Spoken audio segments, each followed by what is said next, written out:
Bad news is Brian Daboll just got fired today by the New York Giants. We can show you Brian Daboll's resume with the Giants. Go and put that up on the screen right there. It's not very good.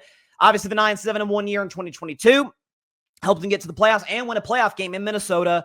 But since then, 6-11 in 23, 3-14 last year, 2-8 start this year.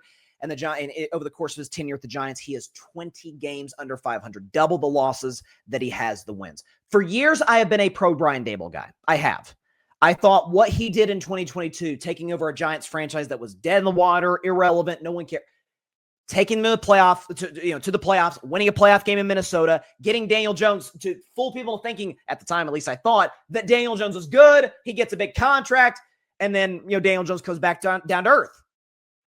And then the losing season the last 3 years. But the feather in Brian Daboll's cap, 2 feathers, I should say.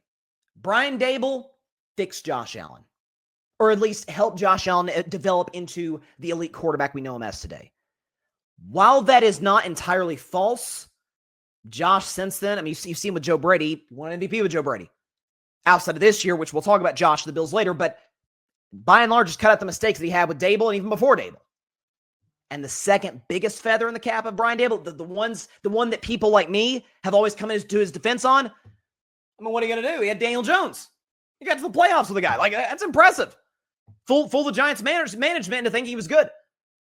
Well, then we see Daniel Jones with the Colts, which uneven game yesterday and a bad game last week, much better than we're used to seeing Daniel Jones. I mean, against bad teams, or mediocre to bad teams, Daniel Jones is a passer ring of like 110, 120. Against the good teams, 88 to 90, still not bad. Not great, but not bad. He's been at least competent on his worst days and excellent on his best days. Mobile, pushing down the field, out Pierce, like all those things. The 4th down conversion, to Tyler Warren to keep the game going yesterday morning. So that's gone now too. And the intangible, see, Brian Daboll's, I think, a really smart play caller. I think he's a really smart offensive coach, which is why a lot of people are coming to his defense like, he's not the problem. 2 things. 2 things that separate a head coach from a coordinator, of which Brian Daboll, I think, is a great OC. If he gets a job to be an OC next year, then they just got themselves a good one because he's a great coordinator. 2 qualities. Number 1, his teams are completely undisciplined. Completely undisciplined. Number 1, they're 3rd in penalties this year. Number 2, blown double-digit leads within a month in the 4th quarter. I think I saw a stat like they're the second team ever or something to have like 2 blown double-digit leads within a month span in the 4th quarter, like ever. Like, can't hold a lead in the 4th, and the 3rd most penalized team in the league. I remember a game earlier this year, this was back in week 2 against Dallas. They had like 5 or 6 penalties on a drive. Bears had 3 all of yesterday against the Giants. Like, that's not good. And the second thing, temperament. As a quarterback and a coach, boy, that's everything. Is that when Jackson Dart, who plays reckless, he does. You saw it yesterday. It wasn't necessarily a reckless play. He just landed wrong, got concussed for like the 4th time this season, which is concerning for the young man. But Jackson Dart gets, hit in the head, lowers his shoulder into a Philadelphia Eagle a few weeks ago, goes to the medical tent. And Brian Daboll got in trouble for this, rightfully so, is out here just screaming. I mean, he like goes into the medical tent. Like, man, doctors, hurry up, get him out there. I can't stand to see Russell Wilson out there. That shows a level of, because Daboll knew the writing on the wall. He knew his seat was hot. That shows to me a lack of good temperament, a lack of self-awareness, because, bro, you're the head coach. The camera's on you at all times. Yelling at the doctors, like, bro, that is completely against NFL protocol. Like, once a guy goes to the medical tent, it's him and the doctors. That's it. No one can go in there. And for him to like almost like rip the thing open, like, get out of here, da-da-da. Lack of temperament and undisciplined. And by the way, Daniel Jones, who had a good year in 2022, he did. And Daboll deserves credit for a lot of that.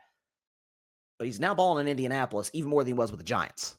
So the only thing that shocked me about the firing is that Joe Schoen didn't go right with him. How Joe Schoen is keeping his job. He must have a great relationship with the Morris or the Tisch family, whoever. Like, what? Okay, he gave Daniel Jones that big contract. That didn't work. So I think there might still be eating the dead money from his deal. They moved Saquon Barkley. Okay, the draft picks have been hit or miss, some of these late round picks. How he's going to get to pick another head coach? How does that happen? And by the way, it's a good job, Dart and Scadaboo and Malik Neighbors and that good O-line or good left tackle, at least, and Andrew Thomas, a great defensive line. Like, it's an appealing job. The only downside is you're in the same division as Philadelphia, but hey, Dallas isn't exactly well known for being good, and Washington, we'll see. I'm shocked Joe Shane's keeping his job.